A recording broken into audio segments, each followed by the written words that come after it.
안녕하세요. 오늘의 데일리 뉴스레터에 오신 것을 환영합니다. 미국 해군이 주도하는 세계 최대 규모 다국적 해상훈련인 2024년 환태평양 훈련 림팩 RIMPACR임 어브 퍼시픽에서 한국은 대규모 해군 전력을 이끌고 참여한 것은 물론이고 다국적 해군을 이끄는 부사령관의 지휘를 맡아 대한민국의 위상이 몰라보게 달라져 있음을 확인시켜 해주었습니다. 특히 이번 림팩에서 한국 해군이 미국 해군의 핵추진 항공모함 칼빈 스노 CVN-70와 일본 해상자위대의 마야급 이지스 구축함 하구로함 등 연합 해군 전력을 진두지휘하는 중책을 맡은 것은 놀라운 장면이었습니다. 1990년 림팩에 처음으로 정식 참가 기회를 얻었을 때만 해도 한국은 다른 나라 해군을 보고 배우는 입장이었지만 해가 갈수록 한 단계 한 단계 발전하더니 이제 드디어 지휘의 영역에 올라선 것인데요. 림팩에 참가한 지 34년 만에 이제 더 이상 하나의 훈련 참가국이 아니라 다국적 해군을 이끄는 주요 지휘국의 지위로 올라선 것이기에 의미가 컸습니다. 우리 해군은 이번 림팩 참여의 목적으로 연합훈련, 한국방위 산업의 홍보, 우방국 해군과의 교류 등 세 가지에 초점을 두고 있다고 밝힌 바 있는데요. 미국 해군이 주도하는 다국적 해양훈련 림팩은 미 우방국들이 안보 위협에 공동 대응하는 것이 가장 큰 목적이지만 만남을 통해 각국의 해군력과 국력을 은근히 과시하는 자리이기도 하고 전 세계 해군들이 한데 모여 교류하는 축제의 장이기도 합니다. 한국은 우방국 해군과의 교류를 위해 지난 2일 한국의 차기 상륙함 4900T급 천자봉함에서 함상 리셉션 행사를 개최했는데 한국의 이번 림팩 리셉션은 참가국들 사이에서 엄청난 화제가 되었습니다. 일단 이번 림팩에서 연합해군 구성군사 부사령관의 위치에 오른 한국의 문종화 림팩 전대장이 세뮤얼 파파로 미국 인도태평양 사령관 등 고위 장성들을 맞이했는데요. 지난 2일 한국의 4900T급 차기 상륙함 천자봉함에서 열린 한국 함상 리셉션에는 미군의 사성 장군 4명이 한꺼번에 방문해 관심을 모았습니다. 면면을 보면 미국의 인도 태평양 지역을 관할하는 세뮤얼 파파로 인태 사령관, 폴 라케머라 한미연합사령관, 스티븐 ���러 미 태평양함대 사령관, 케빈 슈나이더 태평양 공군사령관 등 그야말로 쟁쟁한 별들이 한국 상륙함을 찾았습니다. 일본을 비롯한 타국 함정들은 사성 장군이 한두 명씩만 방문했는데 사성 장군이 4명이나 한국 함정을 찾았다는 걸 두고 그만큼 미군 측의 관심이 크다는 의미로 이렇게 미 해군 장성들이 연이어 한국의 리셉션에 참석했다는 입소문이 나자 인도, 싱가포르 등에서도 한국 함정을 타보자는 얘기가 돌았고 그로 인해 통상 리셉션에는 25만 350명가량이 방문하는데 한국 리셉션에는 500여 명이 몰려 큰 인기를 모았다는 후문입니다. 일례로 한국 함상 리셉션을 찾아온 폴 라케머라 주한미군 사령관은 우리 측이 제작한 림팩 모자를 선물로 받자마자 자기 모자는 벗고 이후부터 한국 해군 모자를 쓰고 다녔습니다. 그만큼 한국에 대한 애정을 드러냈고 인도 구축함의 함장은 우리 율곡이이함을 형제함이라면서 마스트에 태극기를 기양했습니다. 게다가 한국 해군은 캐나다 잠수함장을 만나 우리 잠수함의 우수성을 설명했습니다. 차기 캐나다 잠수함 수주에도 도움이 됐으면 하는 마음을 담은 것이었습니다. 리셉션의 반응이 어찌나 좋았는지 함상 리셉션 이후 인도의 시바리칸 마스트에는 태극기가 개양돼 있을 정도입니다. 한국 이지스 구축함 율곡이이함의 김봉진 함장이 인도 시바리칸 프라샨트 모아난 준장을 만났을 때 친분을 쌓으면서 인도 측에서 먼저 태극기를 개양했다고 하는데요. 우리 해군도 우위의 표현으로 인도 국기를 태극기와 함께 달았습니다.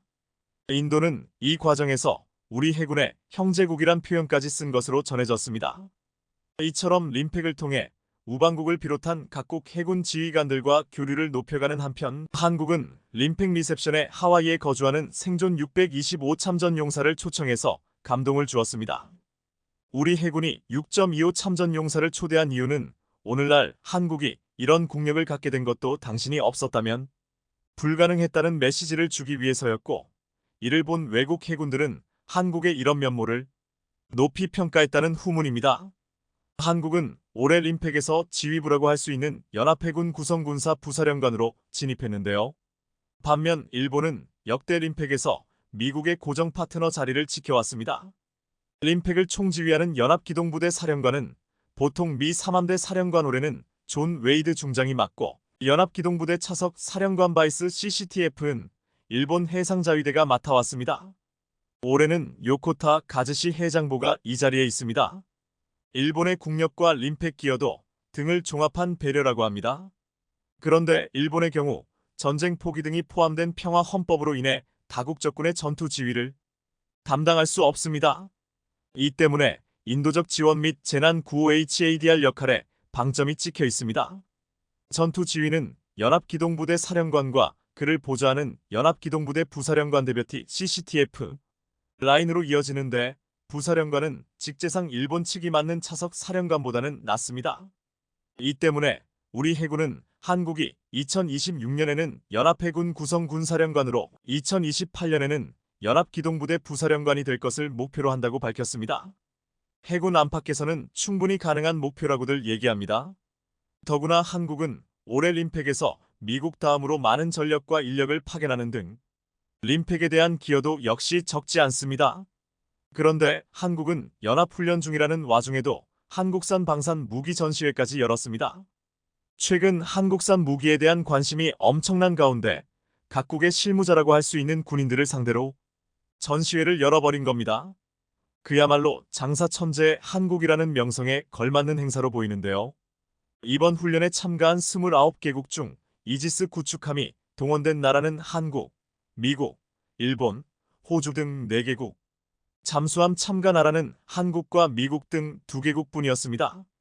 이에 따라 한국이 함정 공개 행사 때 율곡 2함과 충무공 이순신함을 공개한다고 하자 3,500여 명이 율곡 2함과 충무공 이순신함을 찾았고 천자봉함에는 1,300여 명이 다녀갔을 정도로 폭발적 관심을 모았습니다. 우리 함정을 방문한 싱가포르 안보 매체 소속의 한 기자는 SNS에서나 접했던 한국 함정에 오르게 돼 개인적으로 매우 영광이었다. 내부가 굉장히 체계적이고 훌륭하게 꾸며졌다는 인상을 받았다라고 밝혔습니다.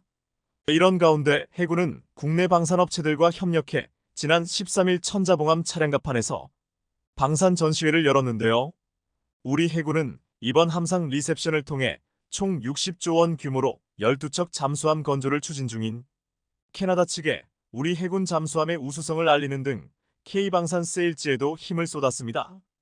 일본과 경쟁 중인 캐나다 잠수함 프로젝트에서 우위를 점하기 위해 해군까지 도운 것인데요. 이번 림팩에서 잠수함을 참가시킨 나라는 한국과 미국뿐이라 한국의 잠수함은 각국 해군들의 뜨거운 관심을 받았습니다. 이번 방산 전시회에 참여한 한국 방산 업체는 LIGNX1으로 130 유도무기 비룡과 2.75인치 유도무기 비공, 무인기와 무인수상정 해검의 모형 등을 전시했고 KAI는 고등훈련기 T-50 모형을 그리고 한화시스템은 무인수상정 해령의 모형을 선보였습니다. 그런데 무엇보다 기대가 되는 것은 LIGNX1이 림팩 훈련 중에 2.75인치 70 유도 로켓 비공에 대한 최종 성능 평가 FCT를 위해 실사격을 한다는 점입니다. 마지막 관문인 최종 테스트를 성공적으로 마칠 경우 연내 수출 계약 성사 가능성이 높은 것으로 알려졌는데요. 계약이 성사되면 비공은 미국으로 수출된 최초의 국산 무기 체계가 되기에 안팎의 관심이 집중되고 있습니다. 더구나 미 해군은 소형 고속정을 주력 무기로 하는 후티 반군과 홍해에서 분쟁 강도가 높아지고 있어 비공과 같은 유도 무기에 대한 수요가 큰 상황입니다. 사실 비공은 미국과 함께 개발하던 무기체계였습니다. 2000년대 초 미군은 다수의 대형 대함미사일을 갖추고 있었지만 소규모 보트를 이용해 직접 군함에 충돌하는 신종 테러 공격에 취약했습니다. 그래서 기존에 사용하던 지름 2.75인치 로켓의 유도 장치를 부착한 유도 로켓을 공동 개발할 국가를 찾았는데 한국보다 적합한 국가는 없었습니다. 그래서 미국과 2007년부터 한국의 LIGNX1, 국방과학연구소 등이 공동 개발을 시작했지만 미국은 2012년에 예산 문제로 중도 포기했습니다. 하지만 한국은 사업을 계속 진행했고 결국 2018년부터 전력화한 것인데요. 비공은 이미 미 국방부의 무기성능 평가 FCTFORIGN 컴패러티브 테스트 해외 비교 시험에서 미국 평가단의 참관 아래 비행 사격 시험을 비롯해 현장 실사 등 다수 검증 과정의 요구 조건을 모두 우수한 성적으로 충족했습니다. 무엇보다 비공은 차량에 탑재할 수 있다는 강점이 있는데요. 차량 한 대에 2개의 발사장치에서 최대 40발 발사가 가능하며 표적 탐지부터 전개, 발사까지 걸리는 시간이 1020초 남짓밖에 안 될 정도로 빠릅니다. 더구나 비공은 지대함 미사일로 개발됐지만 최대 강점은 지대지, 함대함, 공대함, 공대지 등 다양한 용도로 활용할 수 있다는 점입니다. 무엇보다 비공의 로켓 한 발당 가격은 4천만 원 수준입니다. 록히드 마틴의 헬파이어 대비 3분의 1 수준이란 얘기입니다. 특히 이번 림팩 훈련에서 LIGN-X1의 성공적인 최종 성능 테스트를 위해 해군이 적극적으로 지원한 것으로 알려졌는데요. K방산의 미국 방산시장 첫 진출이라는 이정표를 만들 수 있도록 자국 해군이 직접 나선 것입니다. 우리 해군은 국방부에게 보고하고 LIGN-X1이 실제 포탄을 탑재한 비공을 미국 하와이 현지까지 안전하게 운송해 실사격을 할 수 있도록 물밑에서 LIGN-X1과 논의하며 함께 뛰었다는 후문입니다. 만약 이번 계약이 성사되면 한국 무기가 미 해군 무기고에 통합되는 첫 사례가 될 전망인데요. 미국에서 긍정적인 소식이 들려오길 기대해봅니다. 현재 대한민국과 호주는 이해관계, 가치, 경험을 함께 공유하는 미국의 동맹국입니다. 대한민국과 호주는 전통적 상호 우방 관계로 호주는 한국전쟁 기간 중 유엔군으로 참전해 대한민국의 자유를 보전하는 데 기여한 바 있습니다. 호주의 참전은 대한민국이 전후 민주정부를 수립하고 세계적인 경제 강국이자 아태 지역의 주요 국가로 발돋움하는 데 적잖은 기여가 되었는데요. 호주는 지금까지 이러한 역사를 기억해오고 있으며 특히 한국전쟁에서 호주의 해군과 항모는 괄목할 만한 역할을 수행했다고 기억하고 있습니다.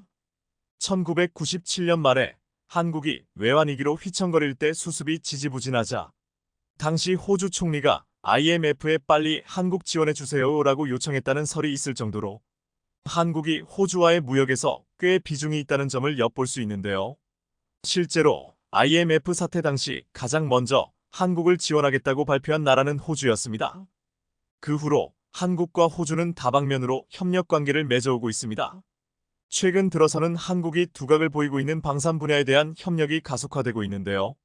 실제로 한화 디펜스의 장갑차 레드백이 호주의 차세대 장갑차 도입 사업 LAND 400에서 좋은 모습을 보여주고 있습니다. 코알라와 캥거루가 뛰어놀고 아름다운 오페라 하우스를 가진 나라. 호주하면 흔히 떠오르는 이미지입니다.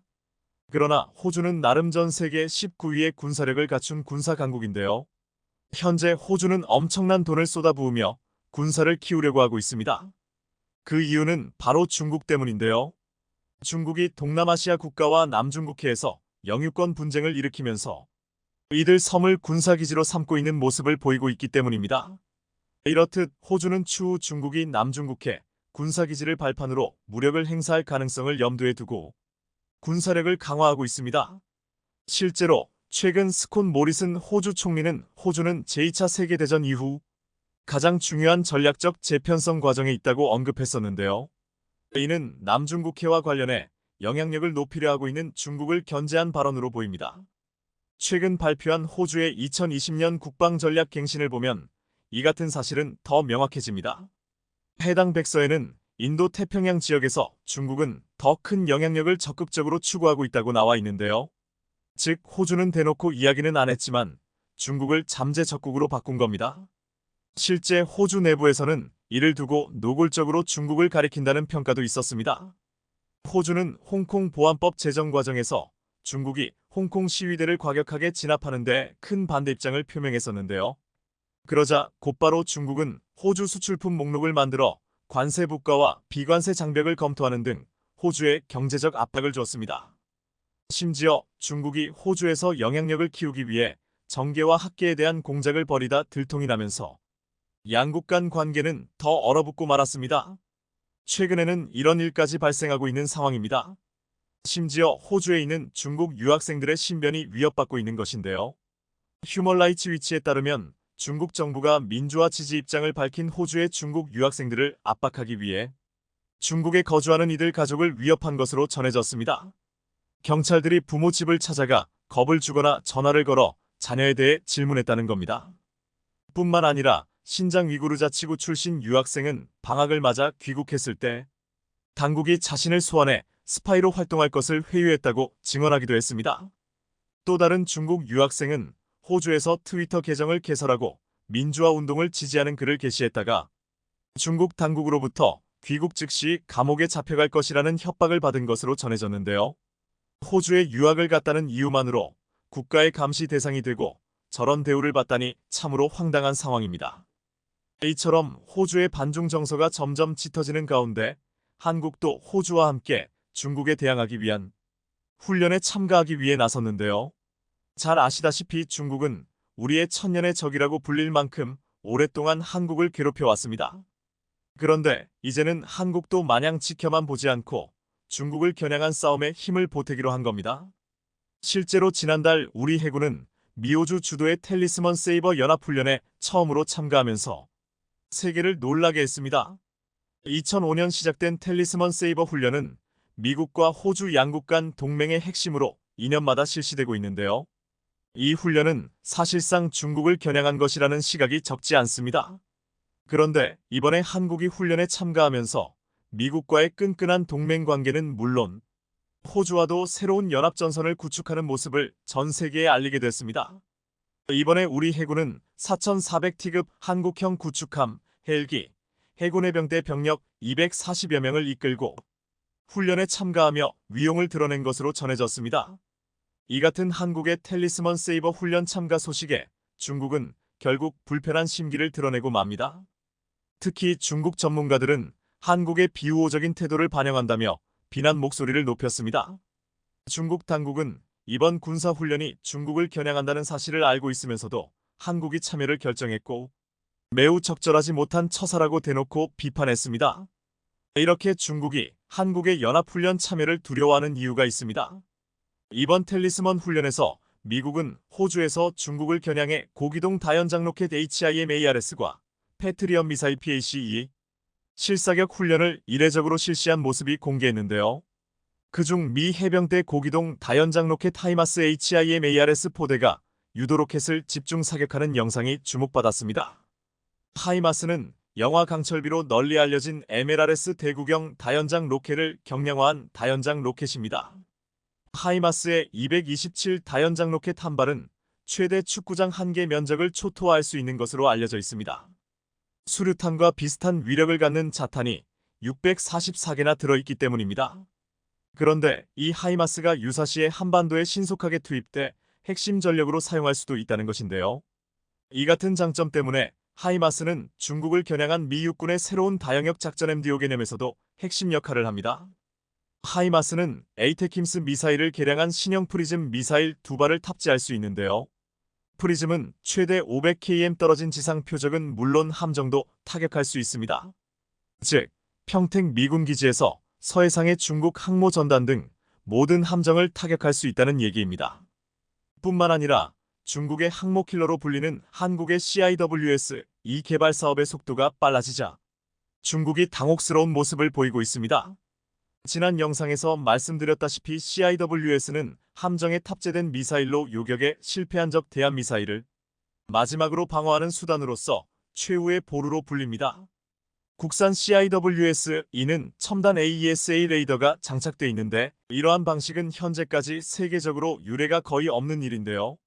주변국들이 기존 CIWS로 요격할 수 없는 신형 대한미사일을 속속 배치하자 방사청은 2030년까지 국산 CIWS-2 사업에 총 3,200억 원을 투입하고 양산하기로 결정했습니다. 그동안 LIG-NEX1과 하나시스템이 치열한 경합을 벌였는데요. 그런데 최근 LIG 넥스1으로 정해지면서 개발 사업에 박차를 가하게 됐습니다. 최근 방사청은 CIWS 이 체계 개발 사업 입찰 제안서 평가를 마치고 국산화 개발 업체로 LIG 넥스1을 선정했습니다. 방사청에 따르면 LIG 넥스1은 국내 최초로 CIWS-2 전용 사격 통제 기술을 확보하고 있는 것으로 전해졌습니다. 또 국내에서 유일하게 전력화된 면배열 AESA 레이더 기술 등 CIWS-2를 개발하기 위한 모든 기술력을 보유하고 있는 것으로 알려졌는데요. LIG 넥스1은 적의 공중 위협과 탄도탄에 대응하는 천공-2 항공기 유도탄 등 탐지가 가능한 국지방 공레이더를 양산해 차세대 국산 무기 개발을 주도하고 있는 상황입니다. 뿐만 아니라 CIWS-2의 표적이 될 함대함 유도무기에 대한 기술력과 CIWS-2와 유사한 방어 무기 체계인 램 유도탄과 대함 유도탄 방어 유도탄을 개발한 기술력까지 보유하고 있습니다. 한마디로 말해 CIWS-2를 개발하기 위한 최적의 조건과 기술력을 갖추고 있다는 겁니다. 해군 함정의 최후 방어를 담당하는 CIWS의 개발과 양산을 우리 기업이 주도한다는 것은 남다른 의미가 있을 것 같은데요. CIWS-2가 공개되면 한국이 첨단 근접 방어무기 체계를 선도하게 될 가능성이 커졌습니다. 중국이 남중국해와 자국 근해에서 군사훈련을 진행하면서 위험 수위를 높이고 있지만 한국은 이제 끄떡없을 것 같습니다. 미국과의 굳건한 동맹은 물론 호주와 새로운 연합전선까지 더해지고 있는 가운데 한국이 개발하고 있는 CIWS-2까지 더해지면 중국이 함부로 넘볼 수 없는 막강한 힘을 갖게 될 것으로 보이기 때문입니다. 우리가 만든 최첨단 무기로 스스로 나라를 지킬 수 있는 자주국방의 날이 머지않은 것 같습니다. 눈엣 가시로 여겨졌던 인니가 이번에 제대로 뒤통수를 쳤습니다. 다름 아닌 최근 KF-21 기술 유출 가담 정황이 추가로 발견되면서 발칵 뒤집어진 건데요. 그런데 이 와중에 UAE가 인니의 자리를 대신해 KF-21 개발에 참여하겠다는 약속을 깜짝 발표하는 등 벌써부터 KF-21 블로기를 쓰고 싶다고 안달이 났다고 합니다. 이 소식에 다른 중동 국가에서도 마음이 급해지며 KF-21을 놓칠까 안절부절하고 있다는데 한국형 전투기 KF-21을 둘러싼 인도네시아와의 악연이 최근 절정에 다다르고 있습니다. 앞서 KF-21 기술을 유출하려던 인니가 덜미를 잡혔는데 이번에 기술 유출 사건과 관련해 추가 가담 정황이 드러나면서 기술 유출 수사 규모가 확대될 가능성이 매우 커졌습니다. 방산업계에 따르면 최근 국내 수시기관이 인니 국적 어씨가 외부로 빼돌리려 했던 USB 내 자료 중 기밀 혹은 기밀에 준하는 내용을 분석하고 있는 것으로 알려졌습니다. 해당 내용을 잘 아는 방산 관계자는 어씨 외에 또 다른 인니 기술진 B씨가 적극적으로 가담했을 가능성이 있는 것으로 안다고 전하는 등 기술 유출 시도가 여러 차례 있었던 것으로 보입니다. 앞서 KF-21 공동 개발을 위해 KAI에 파견된 인니 기술진 17명의 리더 격인 어씨는 지난 1월 허가받지 않은 USB 여러 개를 가지고 퇴근하려다 검색대에서 덜미가 잡혔습니다. 이에 방사청 국군방첩 사령 부국가정보원으로 구성된 합동조사단은 어씨에 대해 35일 동안 조사를 벌이고 최근 국가수사본부에 정식 수사를 요청했습니다. 연이은 수사 과정에서 B씨도 주목하게 된 건데 현재 USB에 담겨있던 KF-21 설계도면을 무단으로 촬영한 인물이 누구인지 우선적으로 들여다보고 있다고 합니다. KF-21 자료를 유출한 추가 인물에 대한 혐의점은 이 과정에서 불거졌을 가능성이 높은데요. 실제로 경찰은 포렌식을 비롯한 과학 수사를 통해 USB 기록 과정을 살펴볼 예정인데 이 과정에서 B씨도 입건할 가능성이 큽니다. 더구나 해당 USB에서 인이어로 작성된 다수의 보고서가 발견된 만큼 수사 대상자가 더 늘어날 가능성 또한 배제할 수 없습니다. 상황이 이러자 일각에선 인니 기술진의 KF-21 기술 유출 사건이 조직적으로 계획적으로 이뤄졌을 가능성이 상당하며 인니의 파렴치한 행각이 차츰 수면 위로 드러나고 있다고 분노했습니다. 그것도 그럴 것이 현재까지 공개된 바에 따르면 어씨가 가지고 나가려던 USB의 적게는 4,000건에서 많게는 6,600건의 자료가 담긴 것으로 알려졌습니다. 이에 대해 KAI는 USB 내 자료 중 유의미한 내용은 10건 미만이라며 이 중 일부는 기술 공유를 허가한 자료지만 무단으로 촬영된 KF-21 설계도면도 있다고 경계했습니다. 해당 USB에 KF-21의 3차원 모델링 프로그램인 카티아가 담긴 것 아니냐는 의혹도 제기됐지만 현재까지 밝혀진 내용은 없는 상태입니다. 카티아는 설계도면을 입체화한 것으로 KF-21 기술의 핵심으로 꼽힙니다.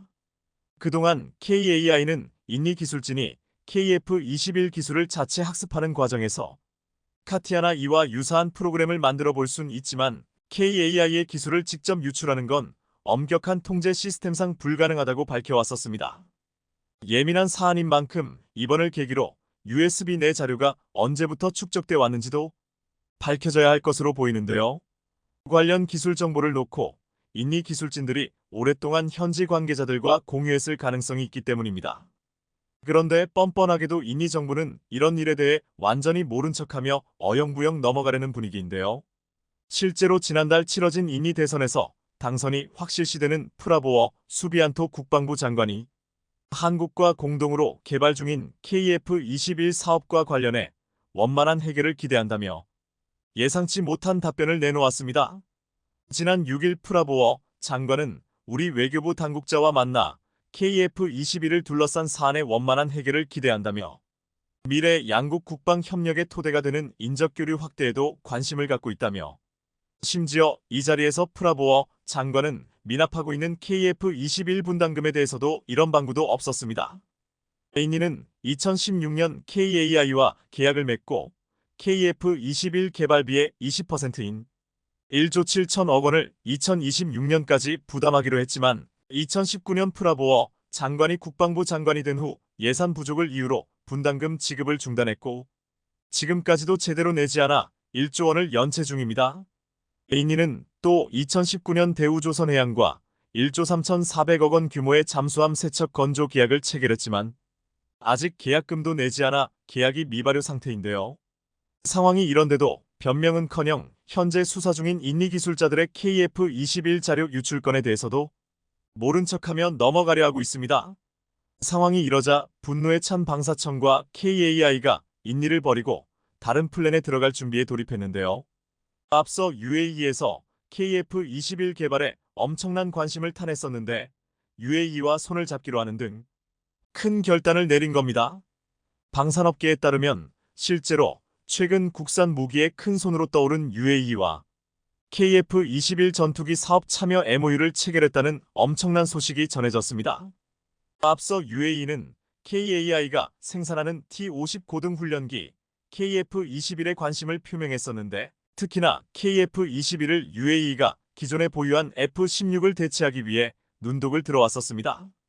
이에 방산 전문가들은 UAE가 미국과 F-35 전투기 구매를 위한 협상을 진행하다가 중단하면서 KF-21이 F-35의 대안으로 부상했다고 평가했었습니다. 그것도 그럴 것이 공군 전력 현대화를 추진 중인 UAE가 선택할 수 있는 최선의 선택지는 KF-21로 시제기가 이미 비행을 시작했고 기술과 노하우 이전이 미국보다 수월하기 때문입니다.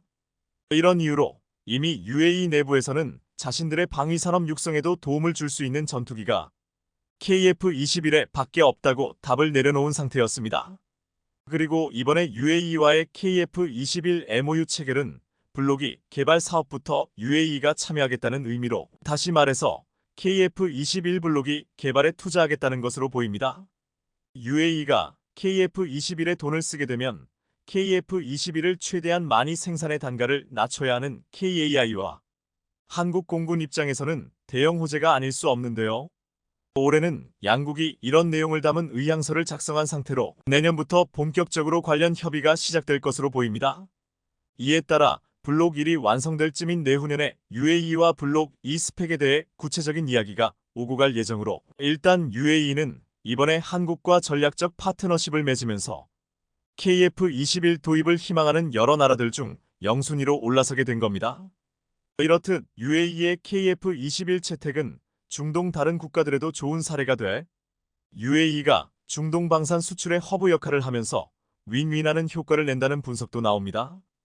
그것도 그럴 것이 사실 UAE 말고도 사우디, 이집트 등 다른 중동 국가에서 진작에 KF-21을 점 찍어두고 개발이 완료되면 언제 도입할지 시점만 결정하면 되는 상태입니다. 이들 국가들은 KF-21의 개발에 주목하고 있으며 지금의 FA-52 폴란드 등 동유럽을 휩쓰는 것처럼 머지않아 KF-21이 중동 지역에서 FA-50처럼 활약할 수 있다는 이야기입니다. 구체적으로는 재정 문제, 정치 등 여러 이유로 F-35를 도입할 수 없는 나라들이 KF-21의 잠재적 도입국이 될 것으로 보입니다. 특히나 현재 FA-50을 도입한 국가들도 KF-21을 연이어 도입할 가능성이 매우 큰데 KAI가 제작한 T-50이나 FA-50 경전투기를 사용한 국가들은 상호 운용성이나 안정성 측면에서 우수성을 이미 파악했기 때문입니다. 그렇기 때문에 같은 회사가 제작한 KF-21에 대해서도 기대감이 높은 상황입니다.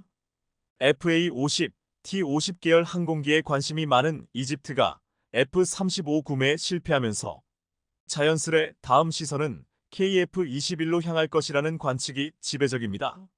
이집트는 4.5세대 전투기를 살 수 있는 나라로 KF-21가 방산 시장에 나오면 구입을 희망할 가능성이 높습니다.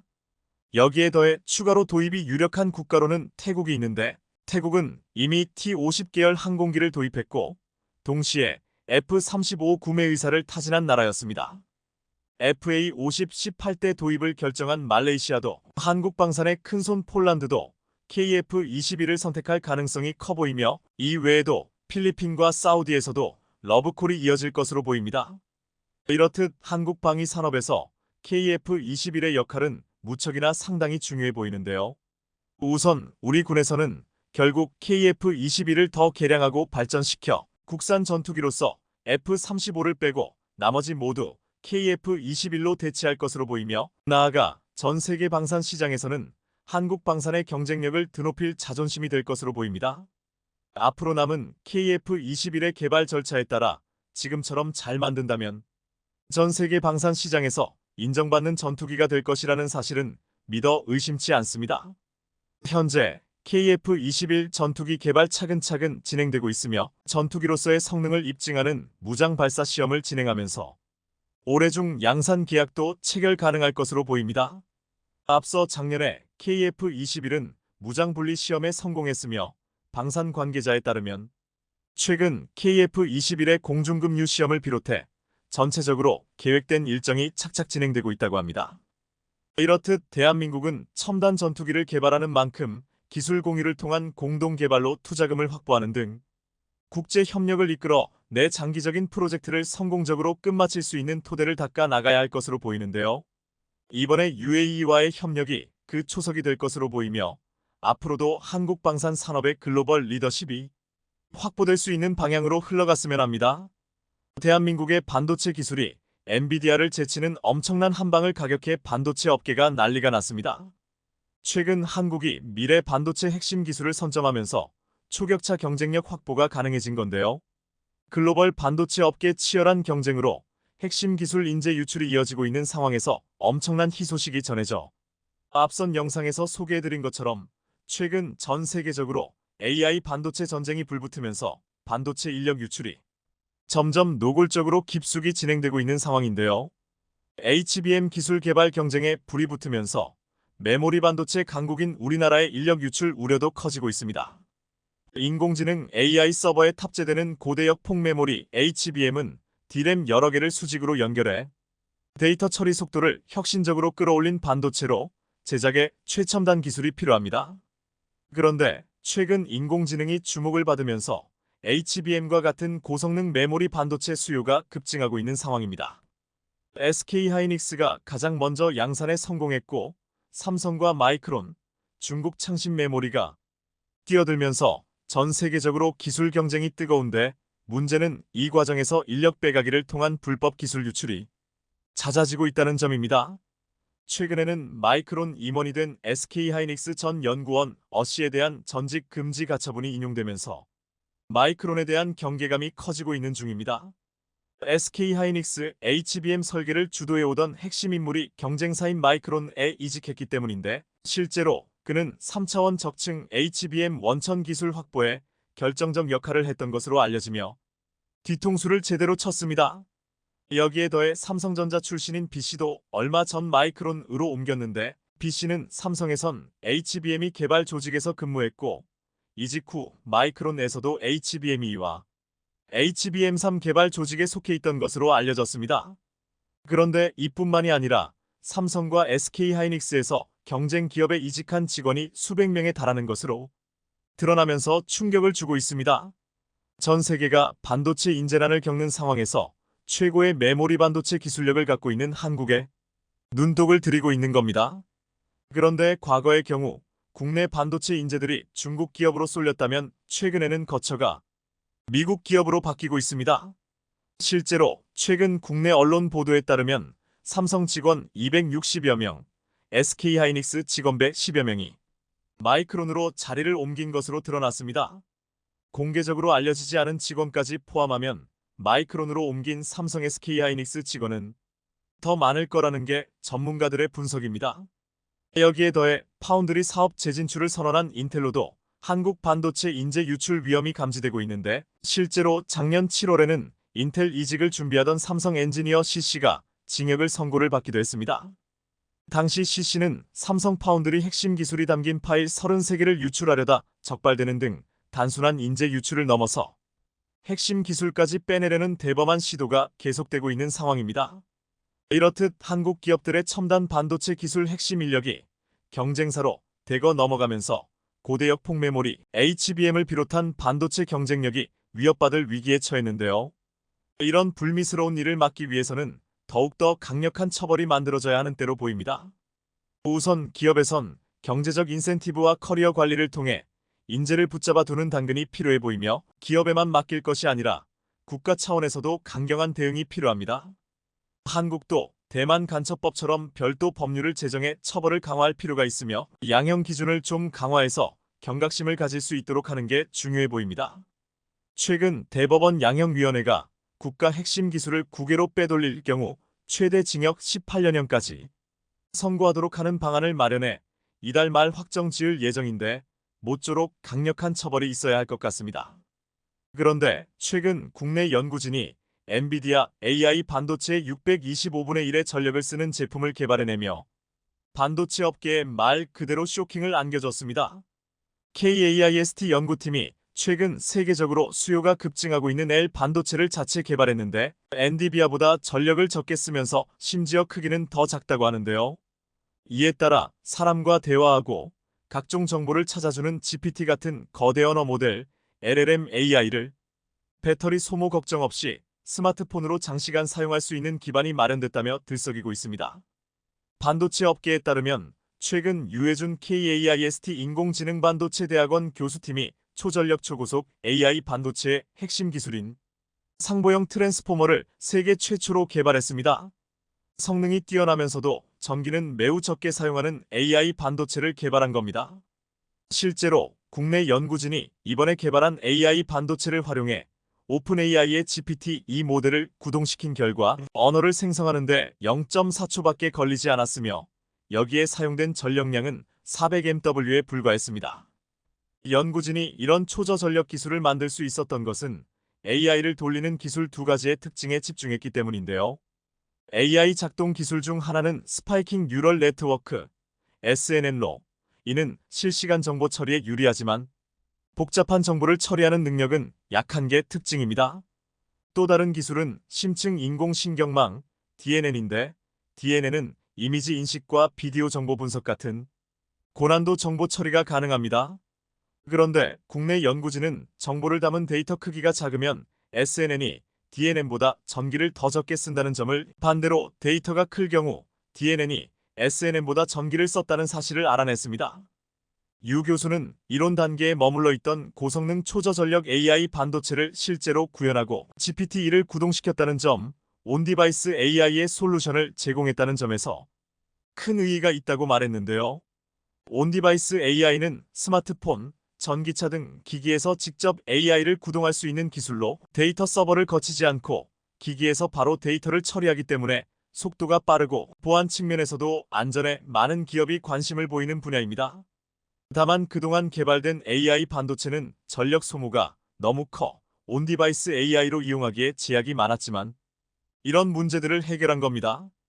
유 교수는 현재 상용화된 퀄컴의 최신 AI 반도체도 GPT-2를 구동하기 어렵다며, 이번에 개발한 AI 반도체를 갤럭시 S24에 연결해 GPT-2를 구동시킨 결과 무리 없이 작동했다고 설명했습니다. 현재 KAIST 연구팀은 본격적인 온디바이스 AI 반도체를 개발하기 위해 삼성과 긴밀하게 협력하며 초격차 기술을 육성한다는 계획인데요. 이렇듯 한국의 기술 인재들이 세계 최고 수준의 기술력을 구현해 미국을 능가하는 엄청난 일을 저지른 겁니다. 여기에 더해 최근 국내 연구진이 LLM 기반 절차 성능을 자동으로 평가하는 기술을 세계 최초로 개발해내면서 더욱더 활기를 띨 것으로 보이는데요. 이렇듯 이번에 절차 생성 AI 벤치마크 기술을 개발해내면서 빠르고 객관적인 절차 생성 성능 평가가 가능해질 전망입니다. 주요 언론에 따르면 지난달 전자통신연구원은 사람이 말로 작업을 명령하면 스스로 작업 절차를 이해하고 계획을 수행하는 절차 생성 인 AI 성능을 자동 평가할 수 있는 로타 벤치마크 기술을 개발했습니다. 기존에는 이런 과정들을 사람이 직접 평가해야 했기에 손이 많이 갈 수밖에 없었습니다. 예를 들어 구글 세이켄을 비롯해 기존 연구에서는 여러 사람이 직접 작업 수행 결과를 관찰하고 성공 실패 여부를 투표하는 시기였습니다. 이 때문에 성능 평가에 긴 시간과 노력이 들고 평가 결과가 주관적이라는 문제점이 있었는데요. 하지만 이번에 ETRI 개발한 로타 벤치마크는 사용자 명령에 따라 LLM 생성 작업 절차를 실행하고 결과가 지시한 목표와 같은지 자동 비교해 성공 여부를 판단할 수 있습니다. 이로 인해 사람이 직접 했던 것보다 평가 시간은 물론 비용을 최소화할 수 있고 결과 또한 객관적이라는 장점을 지닙니다. 연구진에 따르면 이번 성능 평가는 미국 알렌시 연구소와 MIT 가상 시뮬레이션 환경에서 이뤄졌습니다. 전자레인지에 차갑게 식힌 사과를 넣으라는 일상적인 가사 작업 지시 명령을 내리고 각 작업 절차를 포함하는 데이터셋으로 평가한 것으로 전해집니다. 이번 기술 개발로 LLM을 이용한 로봇 작업 계획의 기술 성능 평가 시간은 물론 비용을 대폭 줄일 수 있을 것으로 기대되고 있는데요. 이런 가운데 최근 정부에서도 AI 반도체 지원에 나서는 등 민관 원팀을 만들어 반도체 정책 설정과 추진에 속도를 내고 있는 중이라고 합니다. 여기에 더해 국내 4대 그룹 중 유일하게 공채를 진행하고 있는 삼성도 올해 상반기에만 10,000명에 달하는 인력을 대거 수혈할 것으로 보이면서 반도체 인력 확보에 열을 올리고 있는데요. 글로벌 빅테크 기업들이 인력을 감축하고 있는 가운데도 삼성은 창업부터 이어온 인재 제일 경영 철학을 고수하며 올해도 대규모 채용 기조를 이어가는 겁니다. 반도체 업계에 따르면 최근 삼성은 계열사 19곳에서 올해 상반기 신입사원 공채를 진행한다고 밝히며 인재 공급에 열을 올리고 있는 중입니다. 이는 최근 마이크로소프트와 구글, 유튜브, 이베이 등 글로벌 빅테크 기업들이 연쇄적으로 인력 감축에 나선 것과 반대되는 행보라 업계 내에서 주목되고 있습니다. 이렇듯 삼성의 공격적인 신입사원 공채는 더 많이 투자하고 더 좋은 일자리를 제공하자는 이재용 회장의 뜻에 따른 것으로 알려졌습니다. 이 회장은 고 이건희 회장으로부터 이 철학을 이어받아 삼성 내 조직 혁신을 주도해왔는데 특히나 인재 선점을 통한 초격차 경쟁력 확보에 주력하고 있습니다. 올해 1월 삼성전자 명장 15인을 만난 자리에서 이 회장은 미래는 기술 인재의 확보와 육성에 달려있다며 인재가 마음껏 도전하고 혁신할 수 있는 환경을 만들겠다고 강조하기도 했습니다. AI 등 반도체 산업을 둘러싼 글로벌 경쟁이 치열한 만큼 불확실한 대내외 환경 속에서도 우수 인재 확보에 팔을 걷어붙이고 있는 건데요.